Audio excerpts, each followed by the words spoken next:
Trân trọng kính cảm ơn đến tập thể đoàn của thôn Nà Pin đã đến dự cũng như có một chút quà nhỏ để chúc mừng hội thánh cũng như chúc mừng cho nhân ngày lễ Giáng sinh ngày hôm nay. Thứ ba, tôi xin trân trọng kính cảm ơn đến mục sư nhiệm chức Lý Văn Dê là người đã nhận lời mời hội thánh Chúa, đặc biệt là mục sư đã đem lời của Chúa để ban phát cho hội thánh của ngài ngày hôm nay. Thứ tư, tôi xin trân trọng kính cảm ơn đến tất cả các mục sư nhiệm chức, các thầy truyền đạo, quý chấp sự cùng toàn thể con cái Chúa ở trong các hội thánh khác nhau đã đến để giúp như dự lễ kỷ niệm mừng Chúa Giáng sinh ngày hôm nay. Đã có những món quà cũng như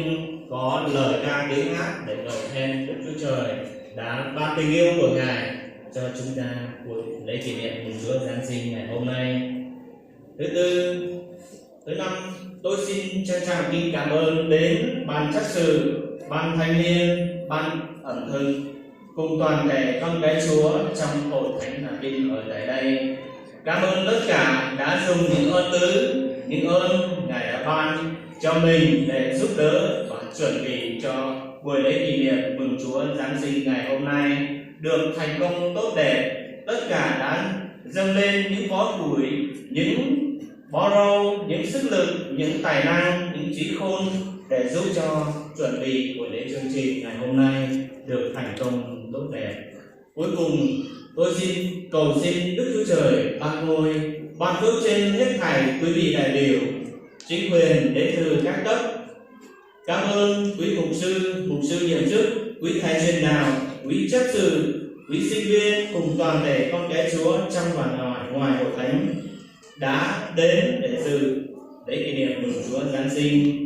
Cầu xin Đức Chúa Trời ban ngôi, ban phước trên hết thảy quý vị luôn dồi dào sức khỏe, bước sang một năm mới tất cả hạnh phúc, thành đạt trong mọi lĩnh vực. Hy vọng rằng qua mùa Giáng sinh này tất cả sẽ ra đi tràn đầy phước hạnh từ Hài Nhi Thánh Giêsu. Xin chân thành cảm ơn. Cuối cùng chương trình, tôi xin trân trọng kính mời tất cả quý vị đại biểu, các cấp chính quyền cùng toàn thể con cái của Chúa, quý mục sư, quý thầy truyền đạo, tất cả đến dự buổi lễ Giáng sinh ngày hôm nay cùng chung dự với hội thánh Chúa ở tại đây một bữa cơm thâm mật liên hoan chung vui với hội thánh sáng ngày hôm nay. Trân trọng kính cảm ơn.